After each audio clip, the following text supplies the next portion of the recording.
back to my class with me, Mr. Sukman. Today, we are going to talk about be sure the sentence has a subject and a verb. Maksudnya adalah pastikan kalimat punya satu subjek, satu verb. Jadi kalimat itu harus ada satu subjeknya dan satu verbnya. Rumusnya di sini adalah subjek saya warnain biru, kalau verb itu yang merahnya, sesuai dengan contoh-contohnya di sini kan.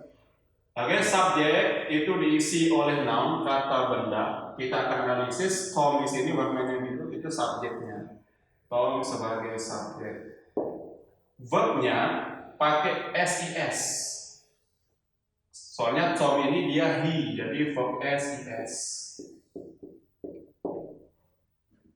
Yang kedua pronoun, kata ganti benda. Subjeknya di sini ada he and she.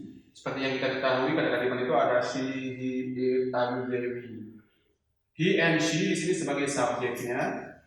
Study-nya sebagai verb satu. Soalnya di sini ada dua, he and she itu subjeknya dua, maka kita dengan verb satu.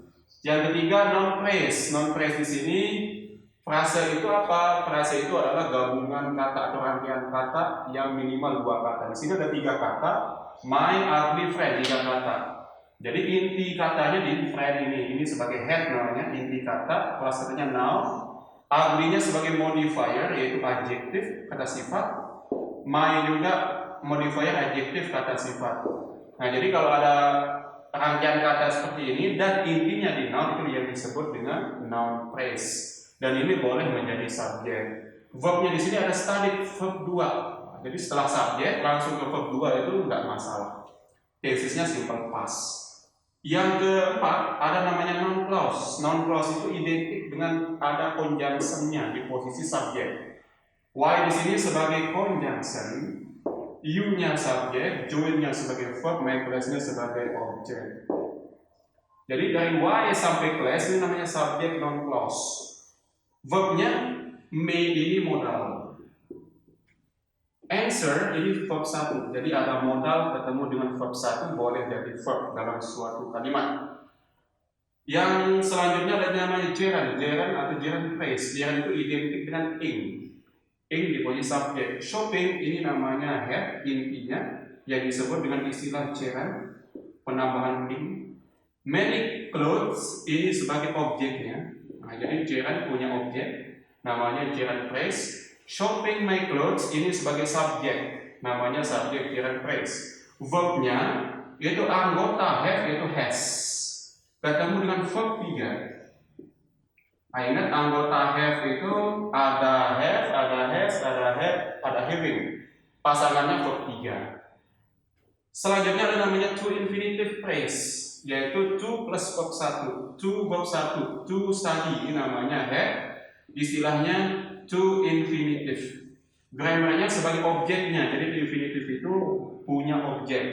To study grammar itu posisi subjek. Verbnya di is ini anggota be ketemu dengan verb 3 needed. Jadi kalau ada anggota be ketemu dengan verb 3 kalimatnya pasif, dibutuhkan ini. Nah selanjutnya di sini sebagai tambahan contoh yang bawah, she is making a project.